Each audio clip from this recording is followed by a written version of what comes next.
Hi guys, welcome back to another video. Now I know today will be a sad video for some of you loyal Celica fans, but I've actually decided to part ways with the Celica. So we're going to give it a good walk around.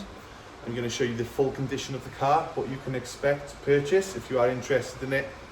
And if you're not interested, then it's still worth watching because I'll be letting you know some clues on the next project, why I bought this in the first place and why I'm selling it now of all times.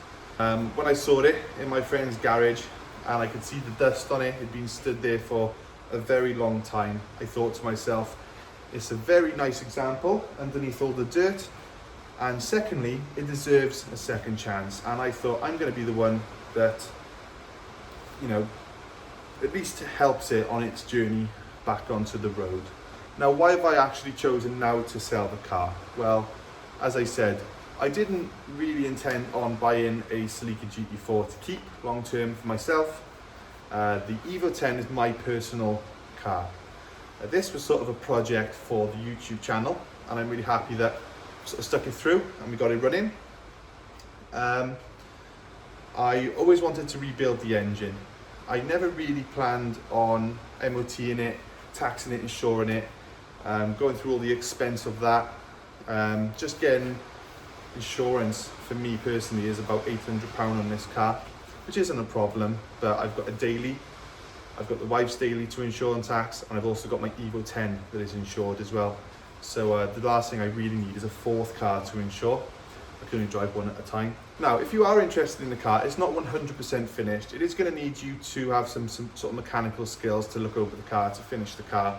I've got absolutely nothing to hide. If you are a potential buyer, I will happily start the car up when you come here, but you have to bear in mind there is still no radiator installed, so we can only start it up for a minute or so maximum. But yeah, I'll turn the camera around, I'll show you around the car, and we'll just sort of have a recap really. I haven't really got a script for this video, I'm just sort of figuring it out as I go along. And one last thing before we look at the car as well, if you are an avid Toyota fan, do not be disheartened, because when one Toyota goes, another must come. So I've got my eyes on a few other Toyota based projects for the channel, which will actually hopefully replace my daily car, so they will actually be a bit more long term on the channel. Nothing's set in stone yet, but I got some very exciting ideas, and I've been talking to Paul at TCB, so yeah, plenty of ideas and something I'd really like to get back into. It's not a Corolla T-Sport, but it could involve perhaps using the engine out of one of those in an idea I've got. So that might give you a clue. So here we are at the front of the car, and yeah, it's looking pretty good. I'll just quickly go over all the faults, just, you know, so you know where you are really. We've got a flake of paint here on the bumper. Not bad condition apart from that. A little flake there, a little flake down here, a couple of little chips.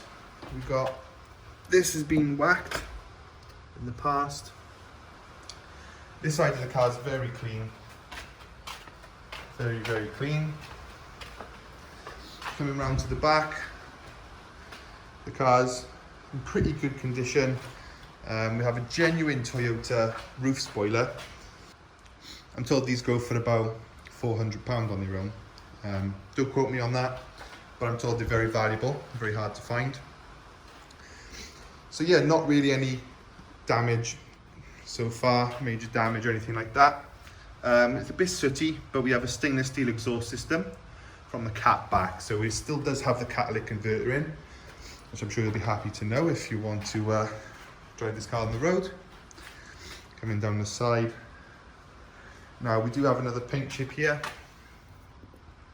Unfortunately, all of these were done obviously when I had the car. And then down here we have a little bubble on the door where the paint's flaked off. There's a little bit of rust, but generally the door's pretty solid. It's just literally that little patch there. So yeah, that's it really. That's the outside.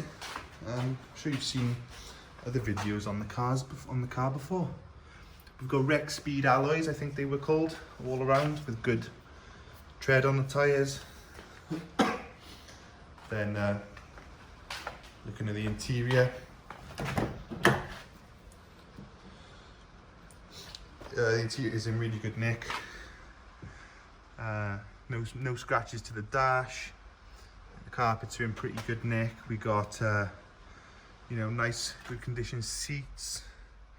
Are pretty good anyway, as far as I can see. The back's in pretty good condition as well. We just have a look around at the driver's side.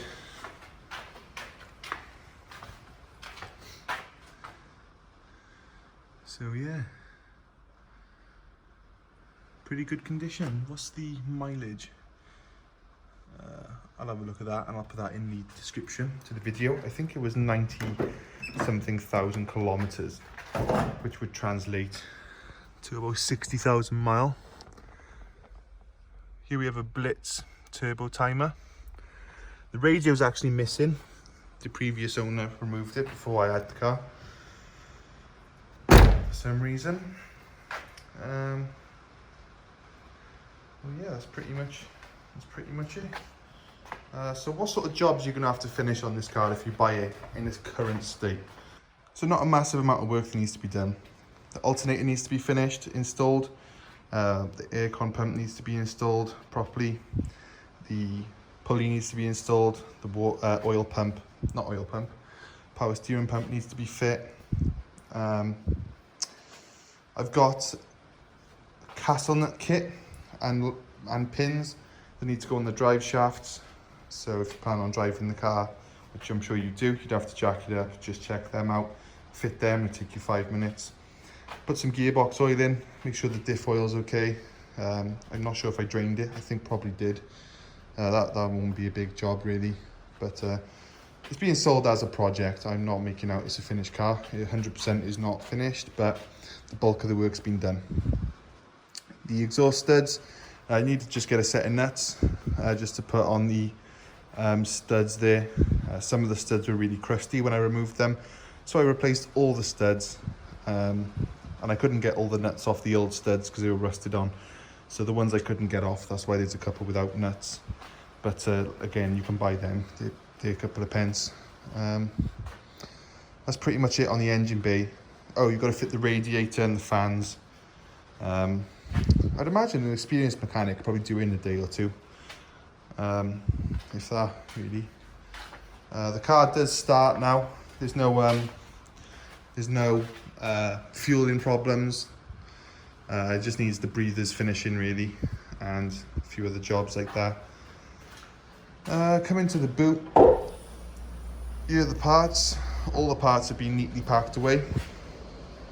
I've got a fresh Titan Fuchs gallon of oil, a genuine Toyota filter for your first oil change, which I'd recommend doing pretty soon after this.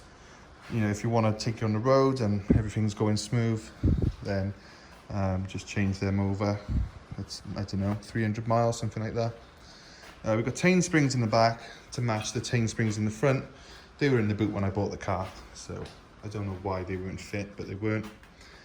And I think that's pretty much it.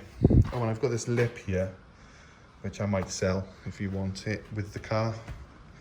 I don't know, £100. I think that's probably pretty reasonable for something like that. So yeah, that's the car.